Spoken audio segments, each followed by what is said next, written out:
अश्वम नैव गजम नैव सिंहम नैव च नैव च अजापुत्रम बलिम दद्यात् दैवो दुर्बल घातकम। कोई घोड़े की बलि नहीं चढ़ाता, सुना है? कोई हाथी की बलि नहीं चढ़ाता। चढ़ाओ, सूंड में उठा के फेंकेगा, सीधे गिरोगे नेवड़िया घाट। कोई हाथी की बलि नहीं चढ़ाता, कोई घोड़े की बलि नहीं चढ़ाता। अश्वम नैव गजम नैव सिंहम नैव च नैव च। शेर की तो कोई बात ही मत पूछो, सिंह के पास जाओगे बलि चढ़ाने, तुम्हारा ही बलि चढ़ा देगा, सारे श्राद्ध कर्म हो जाएंगे। सिंह की शेर की भी बलि नहीं चढ़ाता, लेकिन बलि चढ़ाता है स्वार्थी मनुष्य। अजापुत्रम बलिम दद्यात् दैवो दुर्बल घातकम। बकरी बकरे मुर्गा मुर्गी इन्हीं सबको बलि चढ़ाते हैं। कमजोर है ना,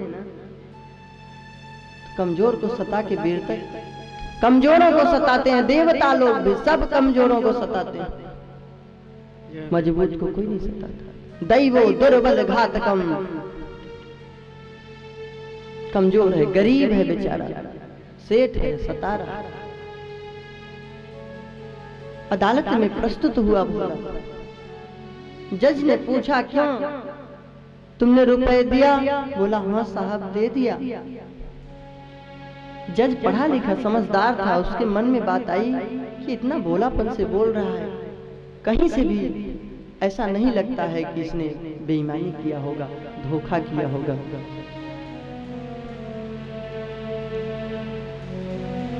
अच्छा एक बात बताओ, तुमने जब रुपए दिए थे तो कोई वहां पे उपस्थित था? भोला ने कहा सिवाय रघुनाथ जी के और कोई नहीं था। जज ने सोचा कि रघुनाथ नाम का कोई व्यक्ति होगा, लेकिन वो तो रघुनाथ भगवान राम के लिए बोल रहा था कि भगवान के अलावा मेरा कोई नहीं था। कलयुग की घटना है, मद्रास शहर के पास की, कोई बहुत आदिकाल की बात नहीं बता रहा हूं, सतयुग की।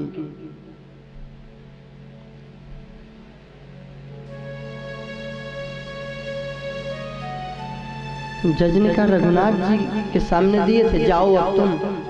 रघुनाथ जी के नाम सम्मन जारी हुआ कि रघुनाथ जी को बुलाया जाए। प्रस्तुत हुआ अदालत में, न्यायालय में प्रस्तुत करने के लिए सम्मन जारी किया गया। उसके गांव में खोज रहा है नौकर कि रघुनाथ किसका नाम है। संयोग की बात उस पूरे गांव में किसी का नाम रघुनाथ नहीं था। परेशान हो गया, पसीने पसीने, पूरे गांव में कोई नहीं मिल रहा है। बोले रघुनाथ नाम का कोई नहीं है, रघुनाथ जी का मंदिर है। बोले तुम तो वही बताओ। रघुनाथ जी के मंदिर में डाला, अपना काम किया, चला गया। पुजारी जी ने पढ़ा, रोने लगे, बाह रे कन्हैया, बाह मेरे राम, तुम अपने लिए जो है पत्र मंगाए हो, अदालत में जाना चाहते हो तो प्रभु मंगा ही लिए हो, तो भोला की तरफ से जाना जरूर। भगवान पे विश्वास कहाँ है किसको? जितना हम भूत प्रेत पे विश्वास करते हैं, उसका आधा भी विश्वास भगवान पे नहीं है। कहते हो भगवान क्या करता है?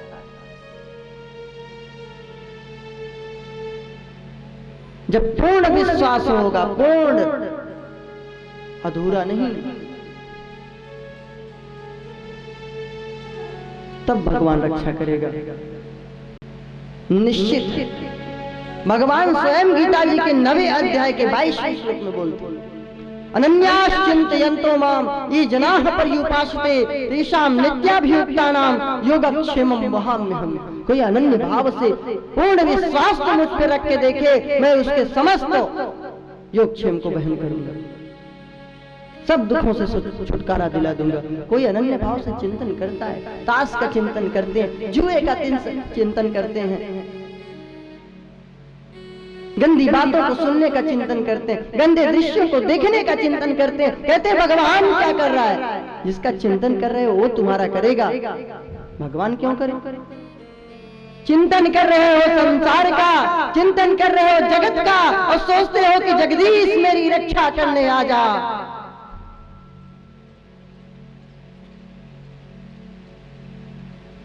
बोलो, ऐसा संभव है? भगवान सब कुछ कर। पुजारी जी सुबह उठ के भगवान को सुंदर सुंदर पोशाक पहना रहे हैं, सुंदर सुंदर पोशाक धारण करा रहे हैं। कोई अच्छा ही नहीं लगता है। भाव है उनका, करें प्रभु आज आप अच्छे नहीं दिख रहे हैं, आपको अदालत में जाना है तो जो आपको वस्त्र पहनना हो पहन लेना। अदालत न्यायालय में जज उपस्थित हुआ है, वकील सब प्रस्तुत हैं, नगर सेठ भी उपस्थित है, भोला भी उपस्थित है। रघुनाथ के नाम सम्मन जारी किया गया था, रघुनाथ को बुलाया जा रहा है। रघुनाथ हाजिर हो, रघुनाथ हाजिर हो, हाजिर हो, ऐसे 3 बार नारे जो लगाए हैं। रघुनाथ हाजिर हो, रघुनाथ हाजिर हो, रघुनाथ हाजिर हो, ऐसे 3 बार जो है नारे लगाए हैं। चाल लटपटी सी एक वृद्ध की झुकी सी देह, धोती फटी सी शीश बांधे चले आए हैं। काला कमला कमली फटी सी धोती पहने हुए, लठिया लिए चले आ रहे हैं भगवान। चंदन लगाए हुए, तिलक,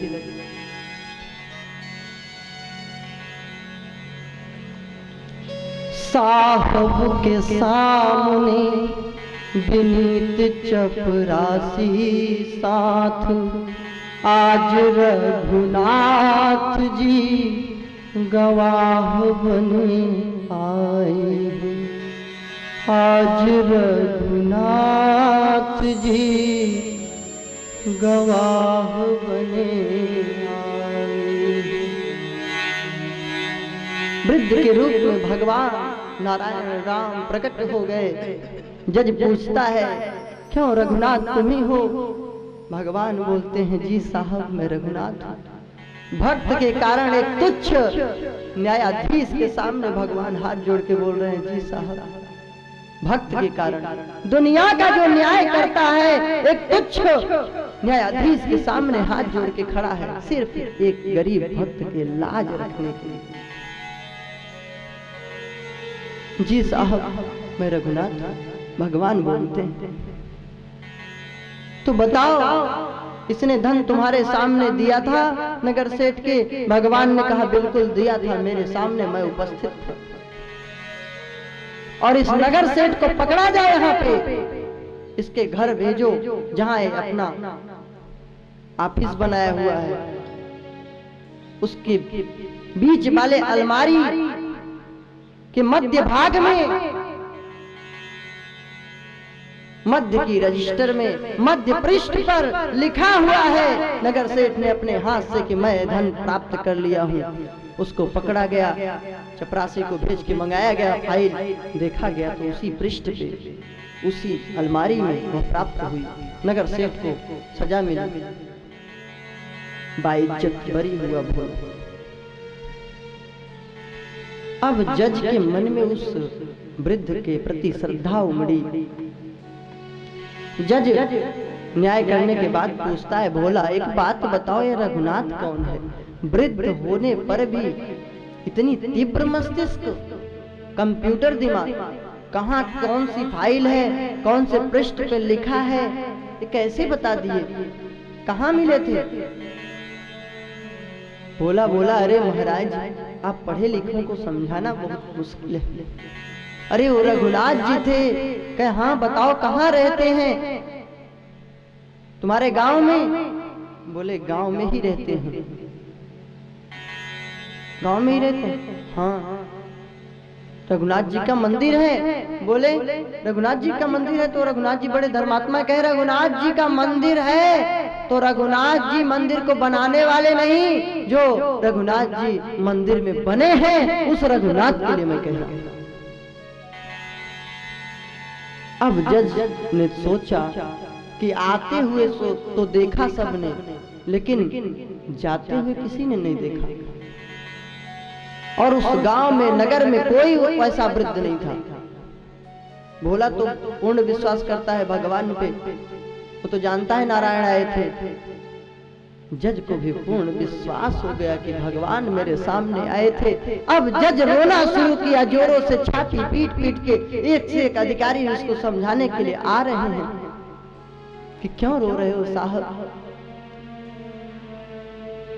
आपको तो भगवान ने दर्शन दिया।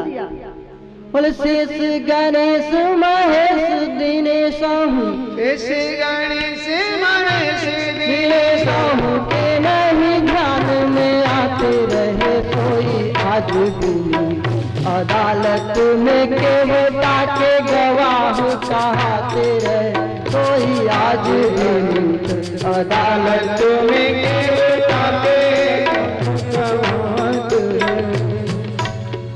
दर्शन हुआ।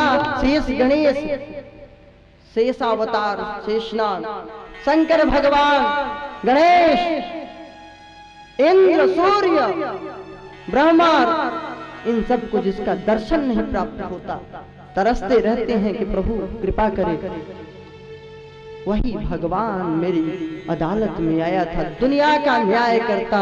तो रो क्यों रहे हो, तो सौभाग्य की बात है, दर्शन मिला धोखे से ही सही।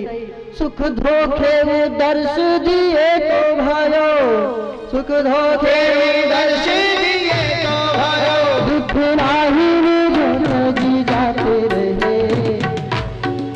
तो क्यों रो रहे हो साहब, सुख धोखे दर्श दिए तो भयो, दुख नाही जी जाते रहे। कुर्सी पे भोला जज बैठा रहा, जगदीश खड़े समझाते रहे। कुर्सी पे भोला बैठा रहा, जगदीश खड़े समझाते रहे। इस बात का दुख है कि दुनिया का न्याय करता मेरे सामने आया, तो स्वागत सत्कार कौन करने को कहे। मैं अभागा पापी, साधारण तुच्छ छोटे से न्यायालय का, कचहरी का न्यायाधीश, पूरे दुनिया के मालिक को सामने खड़ा रखा और कुर्सी पे अकड़ के बैठकर उसको आर्डर दे रहा हूं। इस बात के लिए रो रहा हूं। महाराज कलम लिए, तुरंत इस्तीफा दिया। ये अनपढ़ अध कचरे लोग भगवान और संतों में विश्वास नहीं करते। जो पढ़े लिखे बहुत ज्यादा समझदार हैं, सब लोग भगवान में आस्था रखते हैं। जज थे, कोई साधारण नहीं, तुरंत इस्तीफा दिए हैं और वहां से चल दिए। लोग कह रहे हैं साहब क्यों जा रहे हो, कहे अब मैं नहीं रुकूंगा, अब तो मैं भगवान का हो गए। पूरे जीवन कभी किसी मंदिर में नहीं गए दर्शन करने के लिए, जीवन भर खड़े रहे। कभी उनको कोई महाराज जी नहीं बोलता था, जज साहब ही बोलता था। अयोध्या में रहते थे, खड़े खड़े घूमते थे, ऐसे मंदिर में नहीं जाते थे, रोते थे। लोग कहते थे जज साहब मंदिर में नहीं चलोगे, रामलला के दर्शन नहीं करोगे। जब ही लोग कहते तो आंसू आ जाते, मत कहा करो। क्यों, मैं इतना पापी हूँ, अभागा हूँ, मेरा मुंह ही नहीं है कि भगवान के सामने खड़ा भी रह सकूं। इसलिए मैं खड़ा ही रहता हूँ जीवन भर और मंदिर नहीं जाता। भगवान का दिव्य कृपा प्राप्त करके वे भगवत धाम को चले। तो भगवान भक्त के लिए करता है सब कुछ, लेकिन भक्त भक्ति तो करे, साधक साधना तो करे। भगवान के लिए भक्ति करे तो, उसका ध्यान जब करे तो। दुनिया के फिजूल वार्ताओं में तुम अच्छे बनो, ये करो वो करो, इसी में समय बर्बाद कर दोगे तो तुम क्या करोगे? कब भजन करोगे, कब ध्यान करोगे, कब ईश्वर से जुड़ोगे? अगर भगवान की प्राप्ति करना चाहते हो तो संसार के गुण और दोष दोनों का चिंतन करना छोड़ दो। कैसे चुकाऊं तेरी सांसों का मेरे,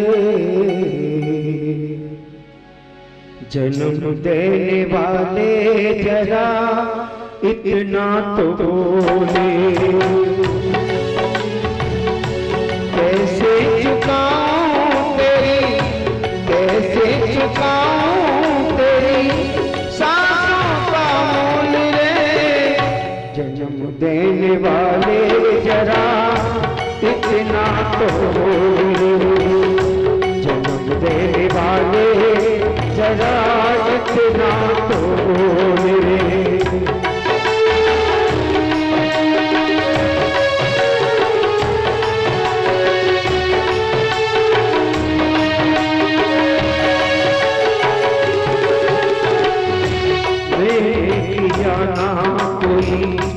तप तप करम